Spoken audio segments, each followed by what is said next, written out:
best NFL team in the Sunshine State. It's summertime after all, so I guess we should pay a visit to Florida. Who is the best NFL team? You got Tampa, you got Jacksonville, you got Miami's. So 2017, I think the Jacksonville Jaguars. What? I did not think that. I thought that would team. be third place. I was easy. gonna just strike that off the list. Yeah, I think the Jacksonville Jaguars. So you buy BB?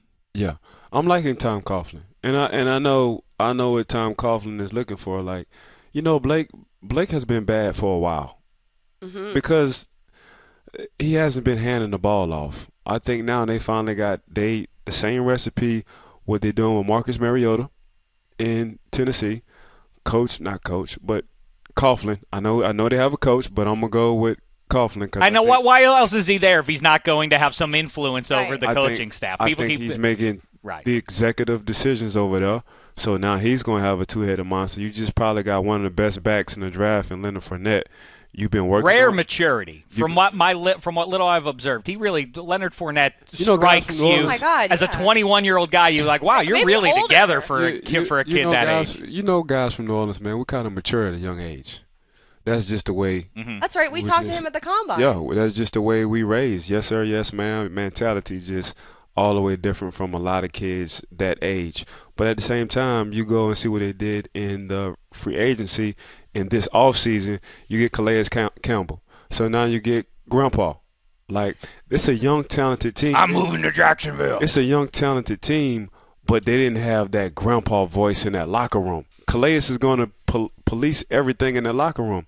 Tevin Smith, that linebacker, man, he's probably another underrated linebacker, but on his way on being an all-pro kind of linebacker. You just picked up A.J. Boye. You just picked up Jalen Ramsey. You saw what he did as a rookie. He's scared of nobody, and that's what you want. You have the team, and they have the talent. And well, let's not forget about our receivers. We forgot about their receivers. They have a pool of receivers sitting over there. I hear all of it. They do this every year, though. I was swept up under their spell last offseason. I did not fall prey to that. I said 2017 will be the year that the Jags rise up. I said don't take that bait yet. Absolutely. I said that. I was steadfast for that.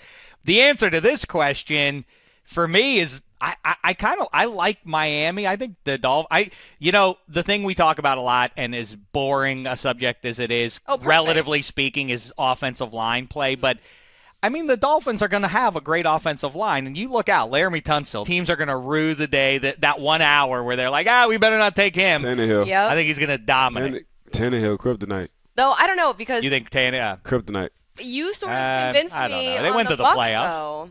Like your whole thing on Jameis Winston, when you talk about him and the upgrades that they made to their offense, they have Mike Evans there, who's so good, and we saw Jameis Winston take another step forward, and then they brought in Deshaun Jackson, and it's like O.J. Howard, from what we hear, he's going to be able to do. It sounds like he's going to be an amazing pass catcher. I know that the numbers suggest that it should be the Dolphins, but I'm going to go with the Bucs. How funny. So I hope that answers your question.